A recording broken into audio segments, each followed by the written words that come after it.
আজি আমি কাৰ্বি ছাত্ৰ সন্থা আমাৰ best Karbi Anglong district committee লগতে আমাৰ ইউথ অফ বঠাত লাংছো লগতে আমাৰ সকলো ইয়াত বঠাত লাংছৰ ৰাইজে সকলোৱে মিলি আমি এই আজি পিচফুল ৰেলী যেটো কণ্ডোলেন্স কাম প্ৰটেষ্ট এই প্ৰগ্ৰামটো আমি আজি অনুষ্ঠিত কৰিলোঁ আমাৰ চেডুনাকাৰৰ পৰা আমাৰ এইখিনি বঠাত লাংছলৈকে আমি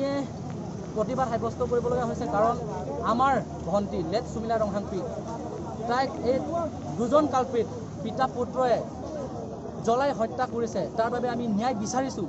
আৰু যেতিয়ালৈকে আমি ন্যায় নাপাওঁ তেতিয়ালৈকে আমি মাতি যাম আমি আৰু প্ৰতিবাদ সাব্যস্ত কৰি থাকিম আৰু আগন্তুক দিনলৈ আমি এইটোৱে ক'ব বিচাৰোঁ আমি ইয়াৰ পৰা গৰিহণা দিছোঁ অতি সোনকালে ফাষ্ট ট্ৰেক কোৰ্টত আনি আইনৰ মতে